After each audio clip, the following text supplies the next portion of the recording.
Hello मेरे प्यारे दोस्तों, कैसे हैं आप सब? आई होप सब अच्छे होंगे। तो गाइस, यूट्यूब पे कुछ भाइयों ने कमेंट्स किए हैं कि टीईजी कॉलेज के बारे में बता दीजिए, या जीएसटीएम के बारे में बता दीजिए, या फिर एक टीएमसी कॉलेज है उसके बारे में कोई अपडेट दे दीजिए। क्या प्रोसेस रहता है, कितने दिन का प्रोसेस रहता है, क्या कोर्स अवेलेबल है। तो गाइस देखिए, लगभग सभी कॉलेज का प्रोसेस एक जैसा होता है। प्रोसेस जैसे कि आप डालते हैं $108 पे करके अपना प्रोसेस स्टार्ट करवाते हैं, और उनका जो रिज़ल्ट आता है लगभग 20 से 25 दिन के अंदर आपका रिज़ल्ट आ जाता है। किसी किसी का महीना भर भी लग जाता है। लेकिन देखिए, ये सब चीज़ें आईसी के ऊपर डिपेंड करती हैं कि उन्होंने आपका रिजल्ट कब आउट करना है। एजेंट कुछ नहीं कर सकता। आप बार बार उनको इरिटेट करोगे, मैसेज करोगे, वो आपको रिप्लाई नहीं करेंगे। रिजल्ट आने के बाद वो तुरंत आपको रिप्लाई कर देते हैं। लगभग सभी कॉलेज के जो टाइमिंग है, लगभग 20 से 25 दिन का टाइमिंग लग जाता है ऑफ़र लेटर आने के बाद। ठीक है, ऑफ़र लेटर 3 से 4 दिन के अंदर आ जाता है। और हाँ, जो फीस का शेड्यूल है और सभी कॉलेज का अलग अलग है। कुछ कॉलेज इंस्टॉलमेंट का ऑप्शन आपको देते हैं, और कुछ कॉलेज वन स्लॉट के साथ आपकी फ़ीस को सबमिट करते हैं। ठीक है, बाकी अपने पास कौन कौन से कॉलेज है मैं आपको ये बता देता हूँ, क्योंकि अभी मेरी जिन दोस्तों से बात हुई है व्हाट्सएप पे, जो मुझे मैसेज करते हैं वीज़ा अप्रूव होने के बाद, फिर उनको डाउट होता है, फिर वो मुझे मैसेज करते हैं कि भैया आप मुझे बताइए कि ये वीज़ा मेरा फेक तो नहीं है। तो गैस, मैं वीज़ा को कैसे चेक कर लूँगा जब तक आप मुझे सोलर आईडी नहीं दोगे। और आपके पास सोलर आईडी नहीं होती जब तक आप अपने एजेंट को फीस पे नहीं करोगे, वो आपको सोलर आईडी और आपका आईपी आपको सेंड नहीं करेगा। ठीक है, और आपकी फ़ीस ऑलरेडी इतनी हाई होती है कि आपको डर लगता है कि भैया इतनी ज़्यादा फीस पे करने के बाद कहीं वीज़ा नहीं दिया तो क्या होगा। तो गाइस, मैं आपको ऑलरेडी एक स्क्रीनशॉट दूंगा। एक तमिल भाई है जो मेरे साथ ओजीटी पहले फाइनल कर चुका था, उनके साथ फ्रॉड हुआ है। लगभग उनका अप्रूवल उनका रिजेक्शन आने के बाद वीज़ा को एडिट करके उनको वीज़ा भेजा गया और उनसे पेमेंट ले ली गई और उनको वीज़ा नहीं दिया, क्योंकि वो ऑलरेडी रिजेक्शन था, तो वीज़ा कहाँ से देते हैं। इसलिए बच्चों का मन डरता है। देखिए गाइस, अगर आपको डर लगता है तो आप अपने नज़दीकी एजेंट से काम कराओ। किसी यूट्यूबर या फिर किसी इंस्टाग्राम से लिया गया नंबर से यूज़ मत करो। अगर आपको डर लगता है, भले 50,000 ज़्यादा लग जाए, लेकिन सेफली तो पहुंच जाओगे। अपने 2.5-3 लाख रुपए घुसाने से अच्छा है कि थोड़े से ज़्यादा इन्वेस्ट कर लो, वो सही है। अगर आपको जिस बंदे पर ट्रस्ट है ना, आप उसी से काम करवाओ। और मैंने कभी भी आपको नहीं बोला कि आप दौड़े मेरे पास आओ या मुझे मैसेज करो, या फिर हाँ, अपडेट लेने के लिए आप मुझे मैसेज कर सकते हो। मैं आपको कभी नहीं बोलता कि आप प्रोसेस कराओ उसके बाद मुझसे अपडेट लो। लेकिन थोड़ा सा ये भी है ना कि आप एनी टाइम मुझे कॉल करोगे, परेशान करोगे। अगर मैं आपको टाइम दे भी रहा हूँ ना, तो आप उस चीज़ को समझते नहीं हो। हर वक्त अगर आपको आज अपडेट दे दी है तो कल भी आप दोबारा मैसेज करोगे, दोबारा फिर कॉल करोगे। तो ऐसा नहीं है। डायरेक्टली अपने एजेंट से अटैच में रहो। अगर आपको उन पर ट्रस्ट है तभी तो आपने काम करवाया है। और एजेंट उनको बनाओ जिनको आप पर्सनली जानते हो, जो आपके लोकल में रहते हैं। ठीक है, अगर आप मुझ पर भरोसा करते हैं तो थोड़ा सा पेशेंस बना के रखना। ठीक है, अगर आप किसी ऐसे इंसान के चक्कर में फंसे हो जिसे आप फेस टू जानते नहीं हो ना, तो आपके पास उनकी कोई डिटेल्स वगैरह है, तो आपने उनको पेमेंट भी दे रखी है और वीज़ा आपका इशू हो चुका है और आपको पेमेंट या फिर देने में डर लग रहा है, तो ऐसे केस काफ़ी सारे आते हैं मेरे पास। लेकिन बार बार उनको मैं कितना समझाऊँ, वो मुझे कॉल करते ही रहेंगे। ठीक है, बाकी मैं आपको कॉलेजेस बता देता हूँ, उनकी फ़ीस बता देता हूँ कि मेरे पास कौन कौन से कॉलेजेस हैं, मैं आपको क्या क्या फैसिलिटीज़ में दे सकता हूँ। ठीक है, मेरे पास सबसे पहले एक एसटेक कॉलेज है जिसकी फ़ीस $4350 है, जिसमें आपको एयरपोर्ट पिकअप मिल जाएगा। ओके, आपको किंगस्टन मिल जाएगा सेम प्राइस में। इसमें थोड़ी सी फैसिलिटी आपको ज़्यादा मिल जाएगी। एयरपोर्ट पिकअप के साथ आपको मेडिकल मिल जाएगा। ओके, किंगस्टन में।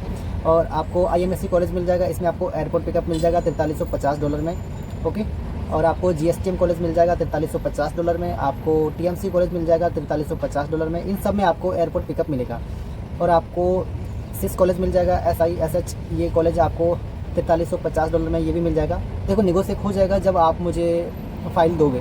ठीक है, पहले से ऐसे मत बोलना कि भैया रेट कम कर लो, ये कर लो, क्योंकि ऑलरेडी डॉलर का रेट बढ़ चुका है।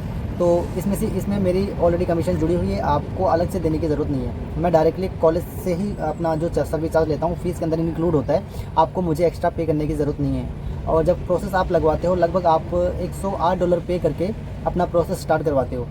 और इन सभी कॉलेज की जो प्रोसेस टाइमिंग है, किसी की 10 से 12 दिन की है और किसी की महीने भर की होती है। IMSC ऐसा कॉलेज है जिसकी 10 से 12 दिन की प्रोसेस रहती है, इसका रिजल्ट जल्दी आता है। और सबसे आपका देरी से जो रिजल्ट आता है वो किंगस्टन कॉलेज है, जिसका लगभग 35 से 40 दिन भी लग जाते हैं। और एसटेक का और TEC का, TMC का, सिस का लगभग 25-30 दिन के समथिंग, 1 महीने का प्रोसेस है। इसका रिजल्ट इतने ही दिनों में आता है। और अमेरिकन कॉलेज है मेरे पास, जिसकी फ़ीस लगभग अपनी जाती है $4800। और ये आपका है 1.5 साल का कोर्स। आपकी लगभग 10 महीने की आपकी स्टडी होती है और 6 महीने की आपकी OJT होती है। OJT कॉलेज प्रोवाइड करवाता है, और कई केसेस में नहीं भी करवाता, वो आपको NOC दे देगा, आप खुद से भी फाइल कर सकते हो। ठीक है, देखो, OJT कॉलेज के ऊपर डिपेंड है और आपके ऊपर डिपेंड है कि आपकी काबिलियत क्या कहती है। आपको कॉलेज 3 से 4 इंटरव्यू देता है। अगर आप क्वालिफाई नहीं कर पा रहे हो तो उसमें कॉलेज कुछ नहीं करेगा। वो आपको ओपनली छोड़ देगा, आपको बोलेगा कि आप खुद से फाइंड कर लीजिए, जो भी आपके एक्सटेंशन में टाइम बचा हुआ है आप उसको भरपूर यूज़ कीजिए।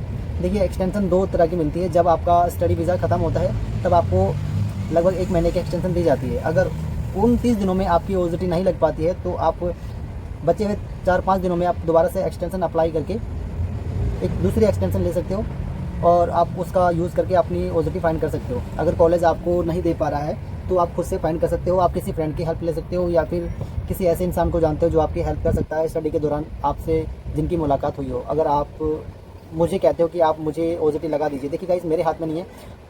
कुछ बार ऐसा समय होता है कि मेरे पास ओजेटी होती है और मैं बच्चों को थोड़ा सा गाइड भी करता हूँ कि आप उनके थ्रू ओजेटी अप्लाई कर लीजिए या फिर कॉन्टैक्ट नंबर दे देता हूँ, काफ़ी सारी हेल्प हो जाती है। कई बार ऐसा होता है कि मेरे कोशिश करने के बावजूद भी ओजेटी नहीं लग पाती है, ठीक है, क्योंकि मेरे हाथ में नहीं है। अब इंटरव्यू होते हैं, इंटरव्यू में सिलेक्शन लेना आपका काम है, आपने ही वहाँ पे इंटरव्यू देना है। अगर सिलेक्शन जिन बच्चों का होगा उन्हीं को ही ओजेटी मिलेगी, ठीक है। और सबसे बड़ी प्रॉब्लम आती है इंग्लिश को लेके, और कॉलेज उन्हीं बच्चों को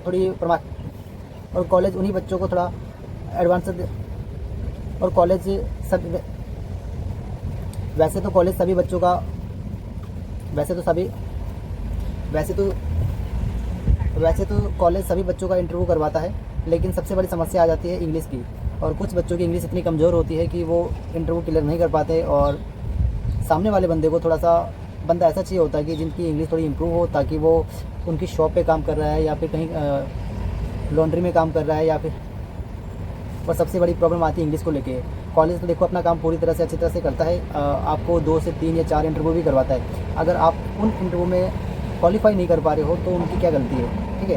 तो आप अपने हिसाब से थोड़ा रेडी रहो ताकि इंटरव्यू में कोई दिक्कत ना आए। इंग्लिश अगर आपकी ठीक नहीं है तो आप कॉलेज भी IMSC कॉलेज है जो आपको कोर्स के दौरान आपको इंग्लिश कोचिंग का एक कोर्स देता है, आप उसको ज्वाइन कर सकते हो। अगर आप चाहते हो कि मेरा पैसा बच जाए और मैं खुद से ये इंटरव्यू निकाल सकता हूँ और आप खुद से ही अपनी इंग्लिश इंप्रूव कर सकते हो, तो खुद से तैयारी करना स्टार्ट कीजिए। आपके पास 6 महीने होते हैं, आप अपनी इंग्लिश इतनी अच्छी कर लीजिए ताकि आपका इंटरव्यू क्लियर हो सके और आपकी ओजेटी अच्छी लग सके, ठीक है। बाकी IMSC कॉलेज की ओजेटी कितनी लगती है, लगभग देखो हर कॉलेज की $1500 से $1800 के बीच में लगती है। जैसा बच्चों का इंटरव्यू क्वालिफाई होता है वैसी सैलरी लग जाती है। और ओजेटी के दौरान जो आपकी हावर्स ड्यूटी होती है लगभग 12 घंटे की होती है, कहीं कहीं 10 घंटे की भी होती है। जो 5 स्टार होटल है वहाँ पे 10 घंटे की होती है, बाकी आपको 2-3 घंटे का जो एक्स्ट्रा टाइम मिलता है वो आपकी OT में गिना जाता है, ठीक है। और इसमें 2 से 4 आपके ऑफ भी रहते हैं, किसी में 2 ऑफ रहते हैं, किसी में 4 ऑफ रहते हैं। तो गाइस जो भी आपके क्वेश्चन रहते हैं आप कमेंट कर दिया कीजिए ताकि मैं आपको इजीली थोड़ा गाइड कर पाऊँ। बाकी अमेरिकन कॉलेज के बारे में काफ़ी बच्चे क्वेश्चन करते हैं कि 4.5 लाख का बजट लग रहा है, उसके बाद कॉलेज की टाइमिंग कुछ ऐसी है कि बंदा काफ़ी परेशान हो जाता है। देखिए मैंने आपको पहले भी एक वीडियो के दौरान बताया था कि कॉलेज की टाइमिंग ऐसी है, लगभग 8 से 11, उसके बाद फिर आपका 12 से 3, फिर 3:30 से 6:30। तो गाइस काफ़ी ज़्यादा परेशानी वाली बात है अगर आप अमेरिकन कॉलेज में एडमिशन लेके आ रहे हैं। आप ऐसा कॉलेज देखिए जिसकी टाइमिंग आपको लगभग 8 से 11 की समथिंग मिल जाए या फिर 2 से 5 के बीच में मिल जाए, क्योंकि ये कॉलेज सिंगल टाइम आपका कॉलेज लेके चलते हैं। आपको एक टाइम कॉलेज अटेंड करना होता है, लेकिन अमेरिकन कॉलेज में 2-2 क्लासेस अटेंड करनी पड़ती है, कभी कभी एक करनी पड़ती है, कभी कभी 2 भी करनी पड़ती है। ऐसा रेगुलर नहीं है कि आपको डेली क्लासेस लगानी पड़ती हैं, लेकिन वो आपको बस थोड़ा सा बिजी रखेंगे कॉलेज के टाइम में, ताकि आप कहीं बाहर काम करने के लिए ना जा सको, पार्ट टाइम जॉब ना कर सको, क्योंकि सिंगापुर में स्टडी वीज़ा पे पार्ट टाइम जॉब करना अलाउड नहीं है। और हमारे कॉलेज के ग्रुप में हर हफ्ते अपडेट दिया जाता है कि कोई भी बच्चा अगर बाहर काम करता हुआ पकड़ा जाता है तो उसको डायरेक्ट डिपोर्ट कर दिया जाएगा, और बाकी दूसरी कंट्री को भी अपडेट कर दिया जाएगा कि इस पासपोर्ट का बंदा अगर दोबारा किसी कंट्री में अप्लाई करता है तो उनका रिजेक्शन दे दिया जाएगा, क्योंकि उन्होंने डायरेक्टली हमें मैसेज छोड़ा है कि अगर कोई बच्चा यहाँ से काम करता हुआ पकड़ा जाता है तो उनको डायरेक्ट डिपोर्ट कर दिया जाएगा। और काफ़ी सारे बच्चों के माइंड में बस यही क्वेश्चन होता है कि सिंगापुर में जाए और पार्ट टाइम जॉब करके काफ़ी सारा पैसा कमाएं और अपना बिजनेस या फिर कुछ जो भी करना चाहते हैं तो वो स्टार्ट करें। तो गाइस मैं कहना चाहूँगा सिंगापुर में स्टडी वीज़ा पे पार्ट टाइम जॉब करना अलाउ नहीं है। आप मुझसे भी पूछते हो कि क्या विजिट पे काम कर सकते हैं, क्या TP पे काम कर सकते हैं या फिर स्टडी पे काम। देखो guys TP visa temporary employment pass होता है, वहाँ पे आप काम कर सकते हो, वो एक आपका ट्रेनिंग पीरियड होता है। आप यहाँ पे आप अपनी ट्रेनिंग पूरी कर सकते हो, आप सीख सकते हो कि सिंगापुर में कैसे काम, किस तरह से काम होते हैं, कौन कौन से काम होते हैं, काफ़ी सारी चीज़ें हैं। विजिट पास कोई काम का पास नहीं होता, ये आपको विजिट करना होता है, टूरिस्ट वीज़ा होता है। आप बार बार मुझे मैसेज करते हो कि विजिट वीज़ा पे अगर हम आते तो काम प्रोवाइड करवा दोगे। तो गाइस मेरे पास कहाँ से काम आएगा, मैं स्टूडेंट हूँ यहाँ पे, मेरे पास कोई वर्क परमिट नहीं है। मैं आपकी हेल्प कर सकता हूँ, आपको एयरपोर्ट पिकअप ले सकता हूँ, आपको रूम प्रोवाइड करवा सकता हूँ, ठीक है। तो गाइस ऐसी गलत फहमियाँ मत रखिए कि मैं आपको जॉब प्रोवाइड करवा दूंगा या फिर मेरे पास कोई ऐसा कॉन्टैक्ट नहीं है कि मैं आपको यहाँ पे जॉब लगवा दूँगा। आपको देखो, अपनी रिस्पॉन्सिबिलिटी से आओ, अपनी जिम्मेदारी खुद लेके आओ। अगर आपको लगता है कि आप सिंगापुर आके कुछ बेटर कर सकते हो तो ही आप सिंगापुर में आना, ठीक है। सारे बच्चों के क्वेश्चन ये है कि सिंगापुर में मंथली एक्सपेंसेस कितने हो जाते हैं। तो गाइस देखिए, मैं आपको थोड़ा डिटेल से बताता हूँ कि आपका रूम रेंट जो होता है $350 से $300 के बीच में आता है। कई सारे रूम होते हैं 350-400 के बीच में भी जाते हैं, कुछ 300 के तक भी जाते हैं। तो $350 आप अपना रूम रेंट मान लीजिए और अपना $200 अपना ट्रैवल मान लीजिए। MRT का चार्ज बहुत ज़्यादा लगता है, तो $200 आप अपना मान लीजिए, $550 आपके ये हो चुके हैं। और बाकी आपको फूड का मान लीजिए $150 या $100 में अगर आपका निपट जाता है तो 100-150 लग ही जाते हैं। तो लगभग $600-700 आपका एक महीने का खर्चा आ रहा है। और कुछ बच्चे इसको थोड़ा एडजस्ट करके चलते हैं तो 650 या 600 तक भी निपटा देते हैं। तो मान के चलिए $600 आपका खर्चा है। इसके अंदर मैंने ऐसे खर्चे जोड़ दिए हैं जो जैसे मोबाइल खर्चा, आपका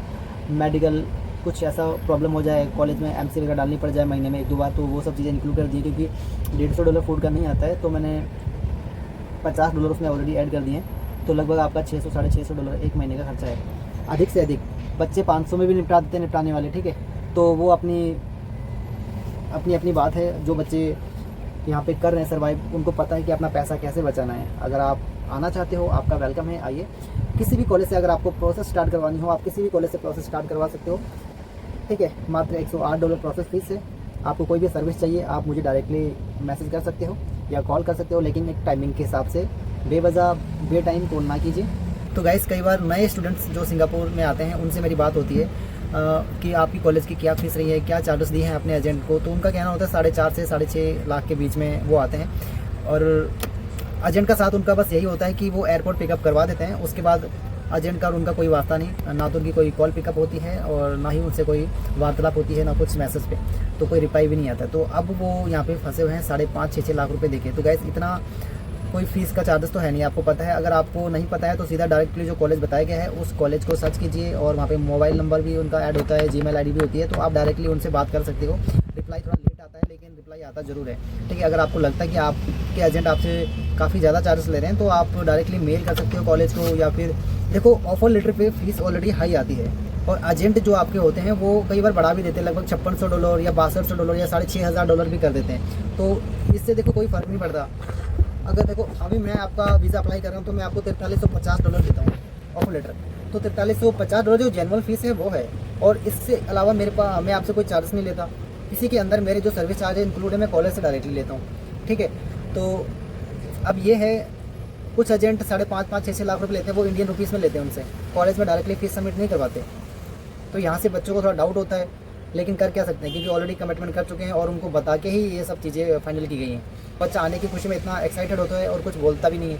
तो इसलिए थोड़ा सा ध्यान दो, जब आप आ रहे होते ना तो थोड़ा सा अपडेट लिया करो सिंगापुर स्टडी के बारे में, या फिर आप यूट्यूब पे सर्च करते हो, गूगल पे सर्च करते हो, तो डिस्कस करो अपने एजेंट से कि इतनी फीस तो नहीं है, आप इतना ज़्यादा चार्ज क्यों ले रहे हो। जो आपकी जायज़ पेमेंट बनती है, जो चार्जेस बनते हैं वो लीजिए। बाकी आपके जो भी सवाल रहते हैं आप कमेंट बॉक्स में छोड़ दिया कीजिए, मुझे जैसे समय मिलेगा मैं आपका रिप्लाई करूँगा। और आप कहाँ से मेरी वीडियो देख रहे हैं तो अपना स्टेट लिखना ना भूलिए, ताकि मुझे पता चले कि मेरी वीडियो कहाँ भटक रही है, ठीक है। मिलते हैं अगले वीडियो में, तब तक के लिए जय हिंद, जय भारत।